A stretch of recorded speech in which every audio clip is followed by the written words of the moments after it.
So, welcome to podcast by Bayer for Health. My name is Rajesh Gujrati, and before we begin this podcast, let me introduce two eminent personalities over here. We have one side, Dr. Ashwini Mehta, sir. Dr. Ashwini, sir, he is an eminent cardiologist practicing in Sir Gangaram Hospital. He has more than 25 years of experience in the field of cardiology. Sir has given a lot of contribution in the field of cardiology. He has presented and published more than 150 papers in several international and national congresses. And Sir has given a lot of contribution in the textbook of cardiology also. And of course, there is a long list of accolades what Dr. Ashwini Mehta and Dr. Samir Kuba sir they have. Apart from that, I have other panelists. Dr. Samir Kuba sir is an eminent cardiologist and he's a director and the unit head in the Department of Cardiology of Narayan Dharmashila Super Specialty Hospital, Delhi. So to begin with, sir, let me understand from Dr. Ashwini, sir. Sir, आजकल common public में they understand about the cardiac disease, heart disease, इसके बारे में उनको पता है, and especially when we talk about the heart attack, जो कि मेडिकल टर्मिनोलॉजी में जिसको मायोकार्डियल इंफाक्शन भी बोलते हैं सर. तो why do you think that it is so critical for us to discuss this today? That is too when we see there is a rise in the heart attack among the younger population, sir. Yeah. So, first of all, good evening to all the people who have joined today. And I'd like to say that heart disease अभी भी अगर आप देखें पूरी दुनिया में सबसे बड़ा किलर है, चाहे डेवलपिंग कंट्रीज हो या डेवलप्ड कंट्रीज हो. अगर हम कंबाइंड देखें पूरे दुनिया में तो इट्स द बिगेस्ट किलर. हमारे यहाँ पे अगर देखें अपने देश में पिछले 2-3 डिकेड्स में बहुत कंट्रोल हुआ जो है कम्युनिकेबल डिजीजेस पे, पर नॉन कम्युनिकेबल डिजीजेस वो अभी भी बहुत सारी हैं. And they are the major chunk of death. And among them, सबसे ज्यादा कंट्रीब्यूशन जो है वो हार्ट अटैक्स की है. यंग लोगों में और यहां तक कि लेडीज में हार्ट अटैक आज के दिन में अनकॉमन नहीं है जैसे कि पहले होता था.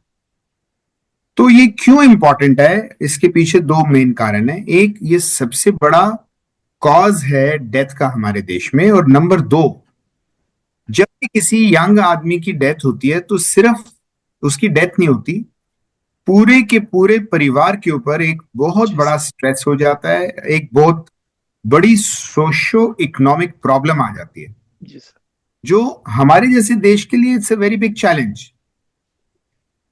तो इसलिए बहुत जरूरी है कि हम इस तरफ ध्यान दें कि हार्ट की बीमारियां इनको कंट्रोल करें और कोशिश करें कि हार्ट अटैक्स खासकर जो है वो ना हो, और सारी स्ट्रेटजीज इंप्लीमेंट की जाए ताकि हार्ट अटैक हो ही ना यंग लोगों में. तो इसलिए ये बहुत ही इंपॉर्टेंट है जैसे कि आपने पूछा.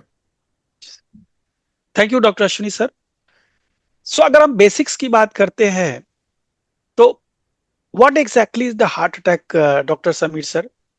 Would you like to throw some light on that? देखिए, attack is something which comes all of a sudden, बिना किसी रिस्क फैक्टर के, बिना किसी प्रॉब्लम के अचानक हो गया.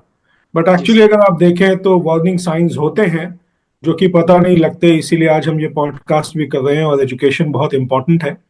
हार्ट एक मसल होता है जिसको 3 आर्टरी सप्लाई करती हैं. लेफ्ट साइड पे 2 होती हैं, राइट साइड पे 1 होती है इन मोस्ट केसेस. तो सडनली अगर आर्टरी में कोई ब्लॉकेज आ जाए तो उसकी वजह से ये अटैक हो जाता है. बट ये ब्लॉकेज सडनली यूजुअली नहीं आता. मोस्ट सिनेरियोज में कोई ना कोई वार्निंग सिम्टम्स होते हैं, साइंस होते हैं, रिस्क फैक्टर्स होते हैं, जैसे ब्लड प्रेशर है, शुगर है, स्मोकिंग है, स्ट्रेसफुल लाइफस्टाइल है, स्लीप डिसऑर्डर्स हैं. इन सब चीजों को यूजुअली लोग नजरअंदाज करते हैं और टाइम पे अपने चेकअप्स नहीं करवाते और सडनली ये प्रॉब्लम आ जाती है. कुछ लोगों में कोई भी रिस्क फैक्टर्स नहीं होते बट फिर भी ये प्रॉब्लम आ सकती है. डॉक्टर मेहता ने बहुत अच्छे से बताया कि यंग लोगों में, इवन लेडीज में अब ये इतना अनकॉमन नहीं है. सो इसको डिस्कस करना, इसके बारे में एजुकेट करना, इसके रिस्क फैक्टर्स को जानना बहुत बहुत जरूरी है. Thank you doctor Sameer sir. So chest pain की अगर हम बात करें, कॉमन लोगों की अंडरस्टैंडिंग है कि हार्ट अटैक मतलब चेस्ट पेन, ये एक कॉमन अंडरस्टैंडिंग है। तो तो बेसिकली सर, अगर चेस्ट पेन की बात करें डॉक्टर अश्विनी सर, तो किस टाइप के पेन की तरफ वो उनको फोकस करना चाहिए? और दूसरा, is the chest pain only the straight forward kind of the symptom जिससे तुरंत डायग्नोस होता है कि ये patient is having a heart attack? देखिए, ये बहुत कॉमन है। और अगर हम देखें कि chest pain as a symptom, बहुत कंफ्यूजन होता है लोगों को। और अगर हम देखें हमारे पास जो मरीज आते हैं हॉस्पिटल में, उनके सबसे कॉमन कंप्लेंट्स क्या होती हैं, तो नॉर्दर्न इंडिया में हमारे यहाँ पे लोग जो आते हैं वो ज्यादातर तो यही कहते हैं कि मुझे गैस हो गई और यहाँ कुछ अटका हुआ है छाती में, और मैंने कुछ खा लिया, उसके बाद से ऐसी गैस अटकी हुई है। तो मैं ये बहुत कॉमनली कहता हूं कि जो लोग गैस समझते हैं वो बेचारे फंस जाते हैं, क्योंकि वो टाइम से इलाज नहीं करा पाते। तो ये जरूरी नहीं है कि चेस्ट पेन हो। एक डिस्कंफर्ट जो कि चेस्ट में या बाजू में हो रहा हो या जॉ में जाए, जबड़े में, तो वो हार्ट अटैक का एक सिम्टम हो सकता है। कई बार, जैसे डॉक्टर समीर ने कहा, कि बहुत सारे पेशेंट्स को हार्ट अटैक होता है और लोग बोलते हैं सडन हार्ट अटैक। तो कोई सडन चीज नहीं होती।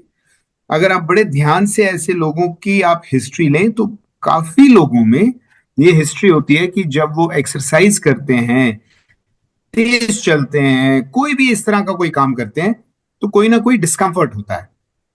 डिस्कंफर्ट किसी भी फॉर्म में हो सकता है, जॉ में पेन हो सकता है, फिंगर में हो सकता है, बाजू में हो सकता है, यहां तक कि सर में होता है कई लोगों को। और मैंने कई बार देखा, लोग आए कि हमारी छोटी उंगली में एक जगह पेन हो रहा है बहुत तेज, या दांत के लिए डेंटिस्ट को दिखा रहे हैं, एसिडिटी के लिए इंजेक्शन लगवा रहे हैं पेंटोसिट पर, होता उनको हार्ट अटैक है। तो कोई भी चीज जिसको आप एक्सप्लेन नहीं कर पा रहे, अगर छाती में है या सराउंडिंग एरियाज में है, बाजू में है, हाथ में जा रही है, जबड़े में जा रही है, और अगर गैस की तरह भी महसूस हो रही है, तो बहुत जरूरी है इसको सस्पेक्ट करना। सस्पिशन बहुत जरूरी है। जी। अगर आप सस्पेक्ट करेंगे तो टाइम से आपका इलाज होगा, पकड़े जाएंगे। और ऐसा भी नहीं हो सकता है पहला ईसीजी भी नॉर्मल आ जाए, तो वो भी रूल आउट नहीं करता। हिस्ट्री बड़ी क्लासिकल होती है, ईसीजी है, और आजकल तो हम कार्डियक एंजाइम्स करते हैं और बहुत अच्छे टेस्ट आ गए जो बहुत जल्दी पकड़ते हैं। और एक सीरियल ईसीजी करना, ये सब की सब चीजें जरूरी हैं। सिर्फ चेस्ट पेन के ऊपर ना जाएं, और इसको करेक्ट टर्मिनोलॉजी मेरे हिसाब से चेस्ट डिस्कंफर्ट किसी भी तरीके का जो एक्सप्लेन ना हो। बहुत सारे लोगों को इसके साथ पसीना आता है और घबराहट होती है, जिसको अंग्रेजी में हम कहते हैं इम्पेंडिंग फीलिंग ऑफ डूम। उनको लगता है कि मुझे कुछ है तकलीफ ज्यादा और मैं पहुंचू। तो ये मुख्य लक्षण है। Thank you doctor Ashwini sir. So आपने सर काफी अच्छे से डिस्क्राइब किया डॉक्टर अश्विनी सर की chest pain is not only, it is not limited to chest pain, surrounding में अभी है, इवन उंगली तक में पेन है, जॉज में पेन है, वो भी कंसीडर किया जा सकता है, that can be also looked upon. Sir, अगर पेन के अलावा कुछ और भी सिम्टम है डॉक्टर समीर सर, कुछ और आप ऐड करना चाहेंगे सर? देखिए, पहले जैसे आपने देखा होगा, पिक्चरों में भी दिखाते हैं कि सडनली छाती में दर्द हुआ, वो अस्पताल पहुंच गए, हार्ट अटैक है। आजकल ये सिनेरियो कम होता है। यूजुअली एटिपिकल सिम्टम्स, जैसे डॉक्टर मेहता बता रहे थे, वो ज्यादा कॉमन है। और 4 कैटेगरी ऑफ पेशेंट्स हैं जिनमें एटिपिकल सिम्टम्स ज्यादा होते हैं। नंबर 1, जो यंग लोग होते हैं, उनको लगता है कि हमें हार्ट अटैक हो ही नहीं सकता, so they are in denial mode कि हमें हार्ट अटैक नहीं हो सकता। सेकेंड कैटेगरी ऑफ पेशेंट्स होती हैं लेडीज, बिकॉज उनमें बहुत एटिपिकल सिम्टम्स होते हैं। उनको चेस्ट पेन नहीं होता, उनको अनइजीनेस होती है, उनको स्लीपलेस नाइट्स होती हैं, वो कई बार एक्सप्रेस नहीं कर पाती है अपने आप को, हार्मोनल चेंजेस होते हैं। तो उनके सिम्टम्स और जेंट्स के सिम्टम्स अलग होते हैं। थर्ड कैटेगरी है डायबिटिक पेशेंट्स। ये बहुत ही मेजर कैटेगरी है। डायबिटीज में बहुत बारी साइलेंट हार्ट अटैक्स होते हैं, बिकॉज डायबिटीज आपकी नर्व्स को भी अफेक्ट करती है। तो पेशेंट को चेस्ट पेन नहीं होता, they have uneasiness, they have feeling कि मुझे गैस हो रही है, या मैं चलता हूं तो मुझे थकावट हो रही है, जितना मैं चल पाता था उससे कम चलता हूं। और बहुत मेजर एक फैक्टर होता है, लोगों को डिनायल होता है कि हमें तो हार्ट की प्रॉब्लम नहीं हो सकती, वो डर जाते हैं या एक्सप्रेस नहीं करते। और चौथी कैटेगरी है एल्डरली पेशेंट्स, जो 70-80 साल के होते हैं। वो बहुत बारी अपने आप को बता नहीं पाते अपने सिम्टम्स को, और उनमें भी टिपिकल चेस्ट पेन नहीं होता। तो कहते हैं कि एल्डरली लोगों की बात आपको समझनी पड़ती है, वो अपने आप से एक्सप्रेस नहीं कर पाते। तो जो 4 कैटेगरी ऑफ पेशेंट्स मैंने आपको बताए, specially in the light of risk factors जो हम डिस्कस कर रहे थे, hypertension, blood pressure, sugar, cholesterol, family history of heart disease, smoking, sedentary lifestyle, ये सारी जब चीजें अगर अवेलेबल हों या आप में रिस्क फैक्टर्स हों और इस तरह की चीजें हों, तो एटिपिकल सिम्टम्स हो सकते हैं।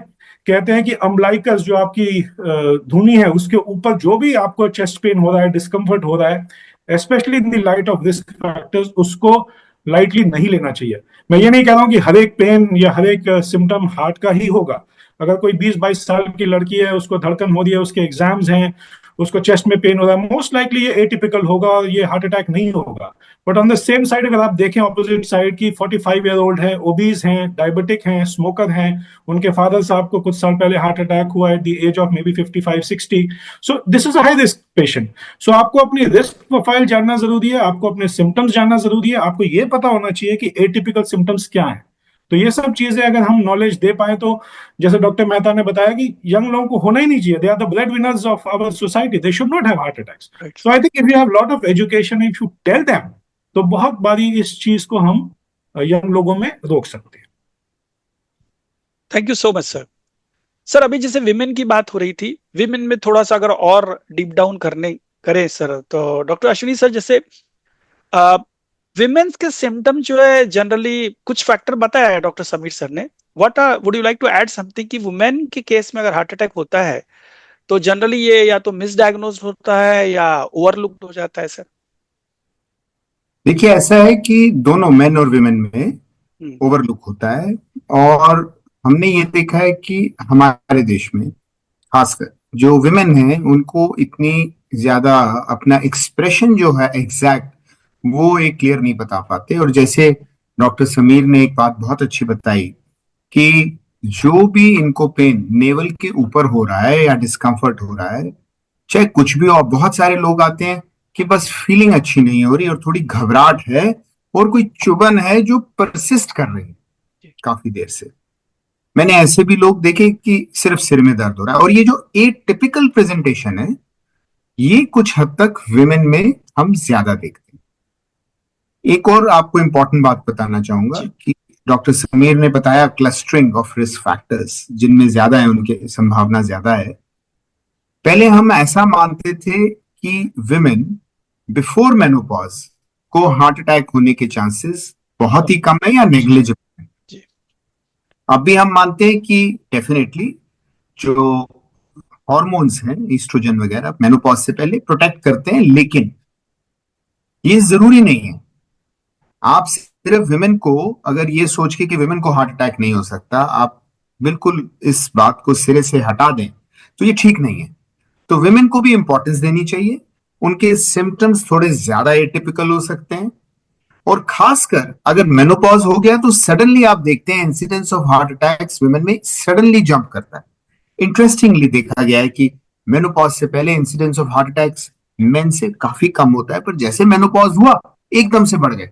तो विमेन में भी before menopause and after menopause symptoms atypical हो सकते हैं। पोस्ट मेनोपॉजल अगर क्लस्टरिंग है रिस्क फैक्टर्स की, तो आपको ज्यादा सावधान। Thank you so much sir. Sir genetics की बात की थी, because genetics also that plays a very vital role in the case of the heart disease, specially for heart attack. तो जैसे if suppose the family history और parents या grandparents, if they are having some I mean history of heart attack, उनके बच्चों को sir would you like to give some advises कि how they can manage at least this genetic predisposing factors?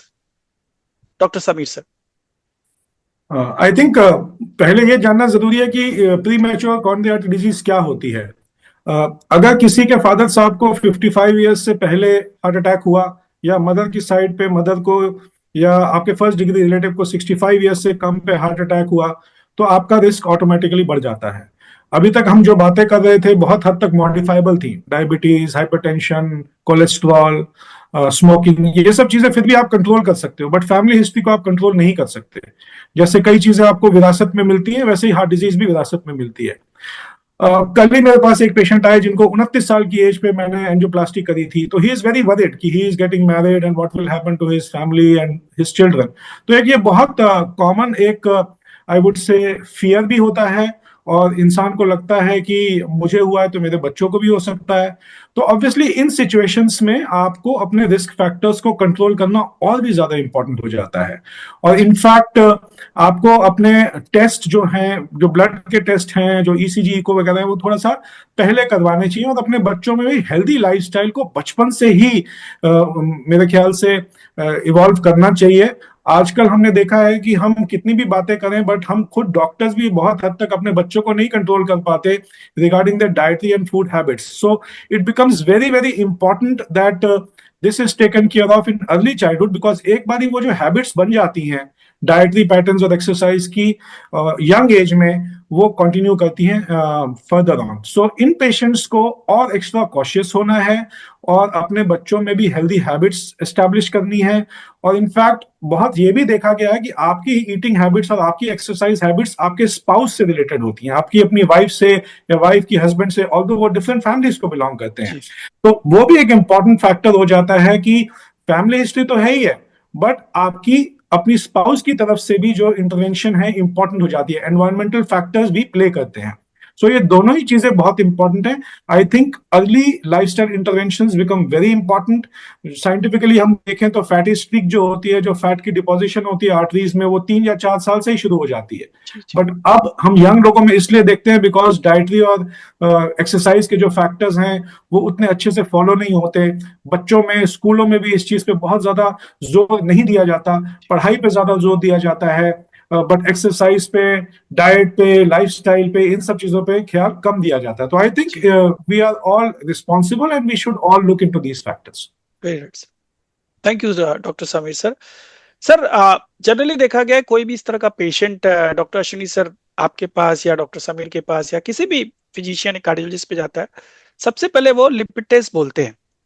तो एक lipid test का importance क्या है? Because the people, common people में नॉट अंडरस्टैंड क्यों ये जरूरी है, डॉक्टर ने लिखा। सर थोड़ा उस पे सर रोशनी डालिए। देखिए, आपने ये बहुत ही अच्छा सवाल पूछा, और जो मुझे लगता है एक बहुत इंपॉर्टेंट है, और हमारे देश के हिसाब से भी। डॉक्टर समीर ने बहुत अच्छी तरह बताया कि फैमिली हिस्ट्री एक बहुत बड़ा रोल प्ले करती है। फैमिली हिस्ट्री कैसे रोल प्ले करती है, उसके कई अलग अलग वेरिएबल्स हैं। एक वेरिएबल उसमें से सबसे जो इम्पोर्टेंट है वो है हाई कोलेस्ट्रॉल होना, जो कि जेनेटिकली प्रीडिस्पोज्ड होता है। अगर पेरेंट्स को हो तो बच्चों को हाई कोलेस्ट्रॉल होने का बहुत ज्यादा चांसेस होते हैं। और एक चीज हमने, एक एंटिटी है जिसको फैमिलियल हाइपरकोलेस्ट्रोलेमिया कहते हैं, वो 2 वेराइटीज हैं, होमोजाइगस और हेट्रोजाइगस। पर जिन फैमिलीज में रन करता है उसमें हम देखते हैं कि जैसे समीर डॉक्टर साहब ने बताया कि 29 साल के यंग लड़के को हार्ट अटैक हुआ, तो बहुत सारे ऐसे यंग लोगों को कोलेस्ट्रॉल बहुत ज्यादा होता है। और यही नहीं, एक और एंटिटी है जैसे कि बैड कोलेस्ट्रॉल है, जिसको हम एलडीएल कहते हैं, जो कि डायरेक्टली रिलेटेड है हार्ट अटैक्स होने से। ऐसे ही एक और एंटिटी है जिसको एलपी लिटिल ए कहा है। क्यों ये इंपॉर्टेंट है? क्योंकि आज अगर हम ये दोनों टेस्ट कराएं सबका, तो हमें पता चल सकता है कि ये आदमी कितने रिस्क पे है। सबसे बड़ा रिस्क फैक्टर अगर हम देखें तो वो कोलेस्ट्रॉल है। जितने भी रिस्क फैक्टर्स हैं, hypertension, diabetes, smoking, family history, lack of physical activity, ये कोलेस्ट्रॉल को ही आर्टरी के अंदर ले जाके प्लेक बनाते हैं, जो कि रप्चर होने से हार्ट अटैक होता है। तो कल्प्रिट तो कोलेस्ट्रॉल है, उसको ज्यादा अंदर पहुंचाने का काम ये करता है। अगर हम बेसिक एलडीएल कोलेस्ट्रॉल को नाप लें, और ये जिन लोगों को हार्ट अटैक नहीं भी हुआ उनके अंदर भी देखें, तो अगर एलडीएल बहुत ज्यादा है और हम इसको नीचे ले आते हैं तो रिस्क हार्ट अटैक होने के बहुत कम है। इसलिए लिपिड प्रोफाइल करना बहुत जरूरी है। और जिंदगी में एक बार एलपी लिटिल ए वो भी करना जरूरी है। एलपी लिटिल ए की वैल्यूज बहुत ज्यादा चेंज नहीं होती, पूरी लाइफ में वही रहती हैं करीबन। ऐसे ही कोलेस्ट्रॉल अगर हम देखें, मोटा मोटा वही रहता है। अब बहुत लोगों के हम एंजियोप्लास्टी करते हैं, एलडीएल हाई है, और वो कहते हैं हम हर साल कराते हैं टेस्ट। कराते तो हैं, जो लेवल है वो भी हाई है, लेकिन उनको पता ही नहीं है। तो टेस्ट भी कराना है, किसी अच्छे जानकार डॉक्टर से सलाह भी करनी है। सिर्फ टेस्ट कराने से ही हल नहीं होता, सलाह भी करनी है। हमने अभी पीछे जी कार्डियोलॉजिकल सोसाइटी ऑफ इंडिया की तरफ से लिपिड गाइडलाइंस रिलीज हुई थी, जिसका मैं भी एक अंग था।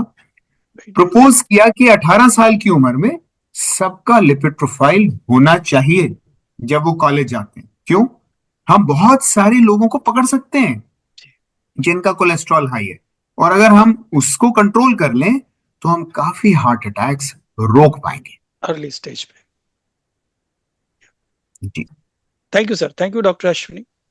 सो अगर before we wrap up this podcast sir, doctor Sameer sir, practical advices एक लेमैन जैसे मैं हूं, मुझे आप क्या देना चाहेंगे जिससे कि मेरा हार्ट अटैक के रिस्क कम हो? मेरी फैमिली हिस्ट्री भी हो सकती है, जेनेटिक भी, कुछ प्रीडिस्पोजेबल फैक्टर्स भी हो सकते हैं। तो ओवरऑल क्या आप प्रैक्टिकल एडवाइस देना चाहेंगे सर? देखिए, बहुत सारी चीजें तो हमने मिलकर अभी डिस्कस कर ही ली हैं। तो उन्होंने बोला आप युक्त आहार लीजिए, आपकी स्लीप पैटर्न प्रॉपर होना चाहिए, आपका वर्क लाइफ बैलेंस होना चाहिए। देखिए, ये चीजें हैं, बहुत इंपॉर्टेंट हैं, और कहीं ना कहीं इस फास्ट पेस्ड लाइफ में हम इन सब चीजों को भूलते जा रहे हैं। इसके बारे में हम बातें बहुत करते हैं, बट जब अल्टीमेटली इसको फॉलो करने की बात आती है हम कहीं ना कहीं चूक जाते हैं। मेडिकल एस्पेक्ट्स हमने बहुत डिस्कस किए। एक इंपॉर्टेंट पार्ट है प्रिवेंटिव स्क्रीनिंग। आपको घबराना नहीं चाहिए हेल्थ चेकअप से।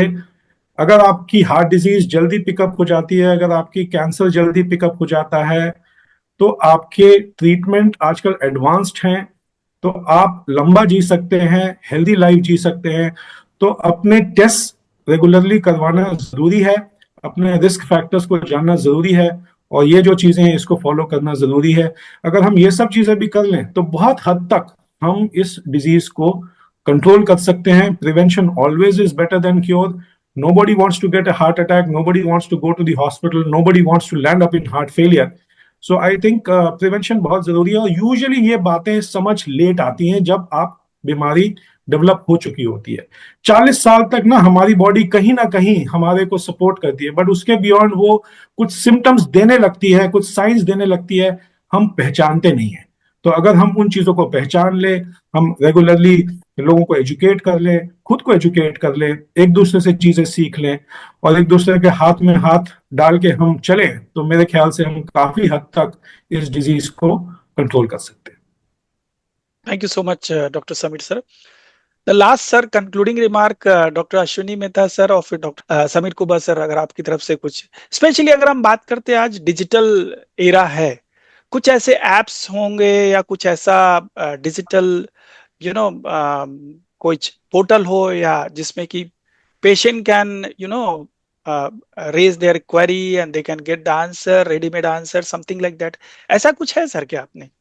क्योंकि cardiology society of India is very active in doing so many activities for the public awareness and for public welfare sir, कुछ ऐसा है डॉक्टर अश्विनी सर? देखिए, ऐसा है कि एप्स तो आज बहुत सारे हैं, कौन सा ऐप चुनना है ये भी एक बहुत बड़ा चैलेंज है जी।